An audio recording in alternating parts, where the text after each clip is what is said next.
Kalau bajunya keluar silakan dimasukkan ke dalam. Kalau ada sampah di bawah meja silakan diambil dulu, disimpan nanti dibuang di tempat sampah. Nah, sudah rapi semua? Rapi. Ada yang tidak hadir? Ada. Siapa? Ega.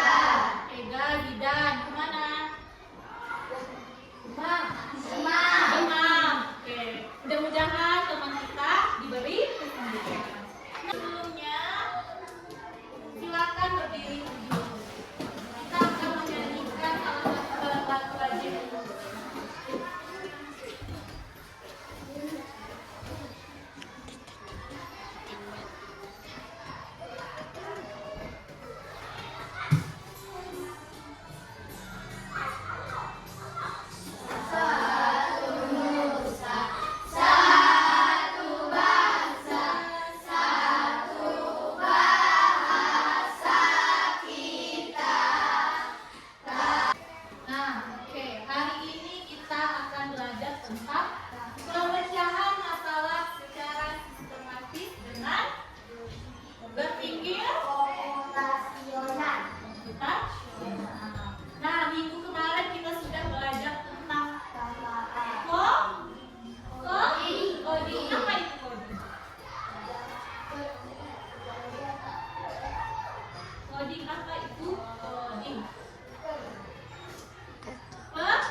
Mencari buku di perpustakaan ataupun menyusun mainan kalian yang berantakan. Kira-kira apa langkah-langkah yang akan kalian lakukan? Apakah langsung dibersihkan atau ada yang dipikirkan terlebih dahulu? Nah, mainan yang kecil nih dibereskan terlebih dahulu, atau mainan yang besar dibereskan terlebih dahulu? Ya, memikir. Siapa yang bisa kasih contoh? Ataupun mencari buku di perpustakaan? Ada yang bisa? Oke, kita pelajari cara-cara atau langkah-langkah dalam menyelesaikan suatu masalah.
berpikir komputasional. Sekarang, apa itu pemecahan masalah secara sistematis?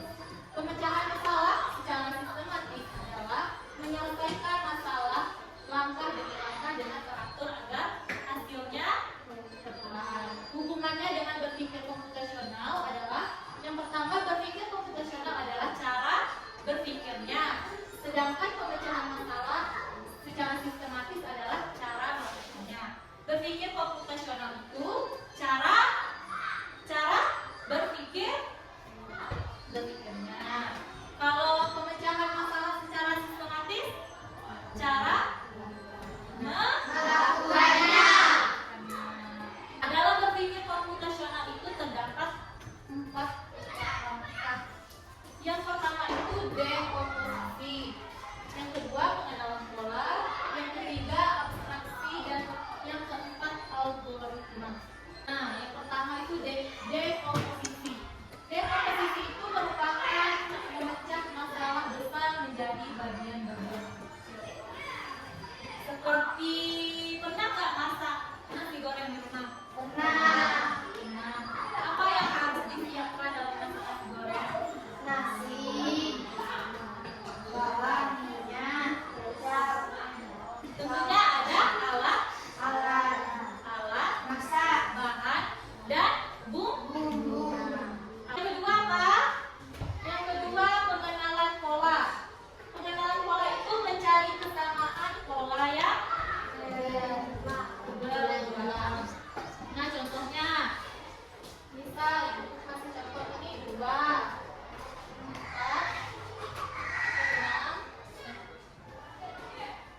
6, 8, 10, 12. Nah, di sini angka berapa? 6, Nah, ini 10, 10. Berarti 2 ke 4, 6, 2. Ini 2. Ini 2. Ini 2. Berarti polanya ditambah 2. itu merupakan pengulangan pola. Yang ketiga, abstraksi. Abstraksi itu mengambil informasi penting dan menambahkan yang tidak penting. Yang ketiga, algoritma. Menyusun urutan langkah-langkah jelas untuk menyelesaikan Masalah. menyusun langkah-langkah yang jelas untuk menyelesaikan masalah. Selanjutnya, contoh di kehidupan sehari-hari. Misalnya di rumah, menyusun rute berangkat sekolah, memilih jalan yang lebih cepat dan aman. Siapa yang bisa memberikan contoh berangkat sekolah? Misal, Azela, rumah Azela di Belakang belakang sekolah. Rute tercepat Azela ke sekolah di mana? manjat. Bukan, harus lewat jalan. Kemana? Di mana? Rute tercepat. Apakah lewat SMP? Apa lewat UNI? Atau di mana? Apa terbang? Lewat SMP. Lewat SMP. Itu rute tercepat Azela. Nah, siapa lagi? Siapa yang mau memberikan contoh? Bunga. Bunga. Coba Bunga. Terus Bunga ke sekolah pakai jadi satu jalan, cuma satu jalan yang ada.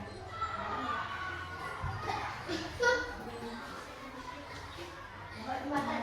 Lewat jembatan, apa lewat sampai seberang? Kan dua jembatan, sampai seberang dengan jembatan pahlawan. Jembatan Pahlawan. Oke, yang kedua itu di sekolah mengatur giliran berbicara saat diskusi kelompok. Misalnya kalian ini kan duduk kelompok. Nah, saat diskusi kelompok atau mau tampil ke depan, nanti kan kalian bagi-bagi tugas. Siapa yang mau tampil ke depan, siapa yang mau mencatat, siapa yang mau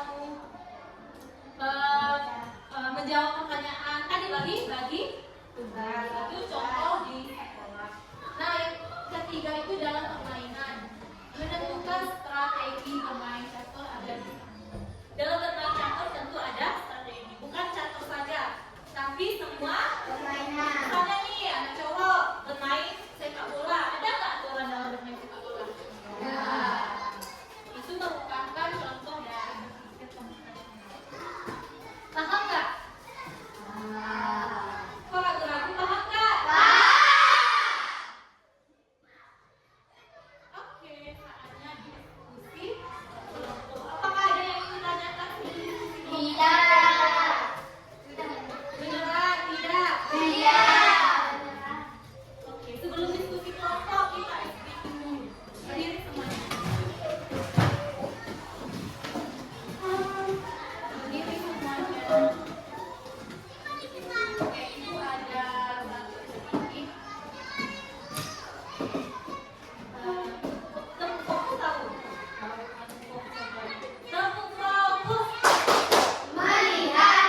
Bapak Ibu ada satu tantangan. Tantangan nanti kalian pilih satu tantangannya. Terus yang ketiga itu satu tantangan akan menampilkan tugas atau urutan aktivitas yang harus diselesaikan. Misalnya, kalian dapat aktivitasnya sekolah makan, sudah makan, tidur, terus bermain. Nah, makan di sini di bagian siang ada. Maka kalian akan maju satu langkah untuk makan. Terus tidur, berapa langkah lagi maju untuk tidur. Terus kalian bermain, berapa langkah lagi kalian akan sampai ke tempat bermain. Nah, yang keempat, tugas pemain adalah memecahkan tantangan ini menjadi langkah-langkah kecil.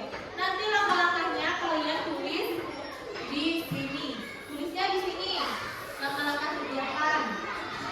Terus yang kelima, pemain harus membuat urutan perintah yang tepat untuk menggerakkan lidahnya dari posisi awal. Ini sama halnya kalian menjadi programmer atau programmer. Game itu kan yang buat programmer. Nah, sama halnya kalian itu programmer yang memerintahkan lidah atau seseorang untuk mencapai aktivitas yang diinginkan. Paham? Paham nggak? Kalau paham, silakan dibuat. Ini satu tantangan.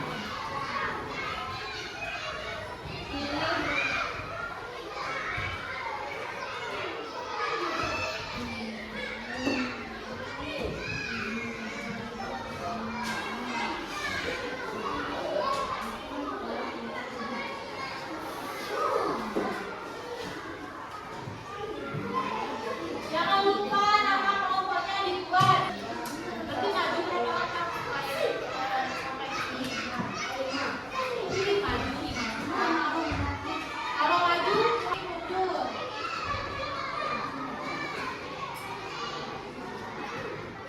Ini ke atas, ini ke bawah.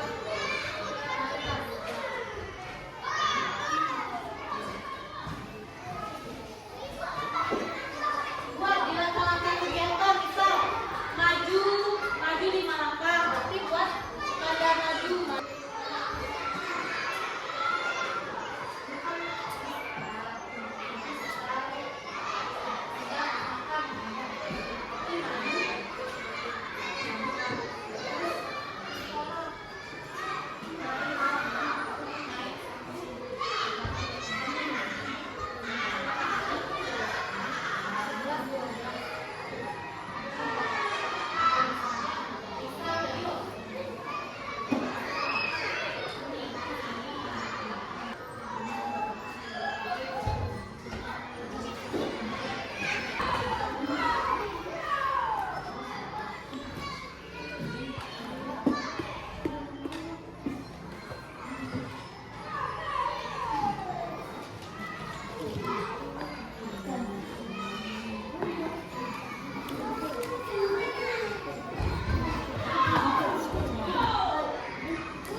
Tidur, sikat gigi, makan, bermain.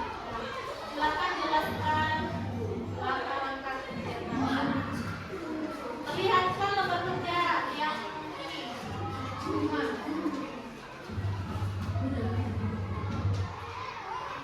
yang pelajaran kegiatan.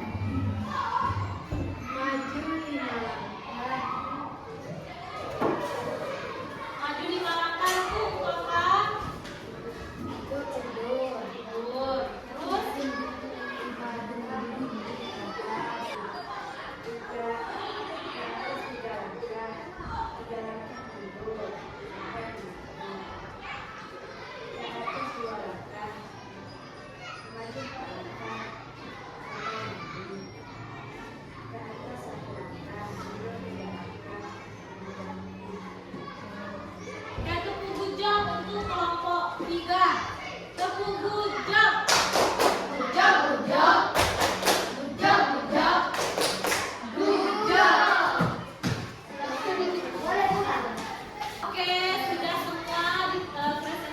kelompoknya.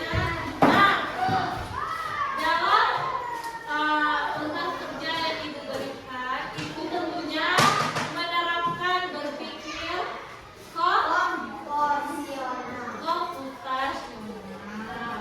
Nah, yang pertama itu dekomposisi.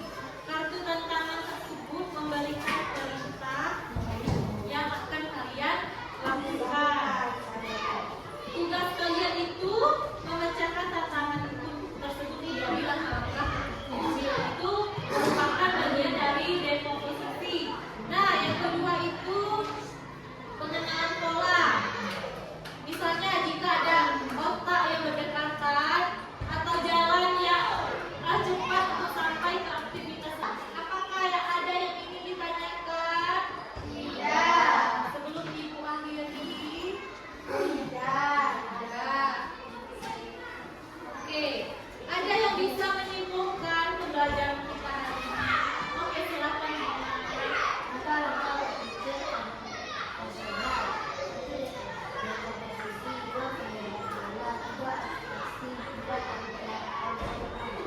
Oke, ada 4 langkah dalam berpikir komputasional. Yang pertama itu dekomposisi, yang kedua pengenalan pola, yang ketiga itu abstraksi, dan yang keempat itu algoritma. Nah, berpikir komputasional ini dapat diterapkan dalam pemecahan masalah secara sistematis atau ini. Banyak sekali contohnya yang bisa kalian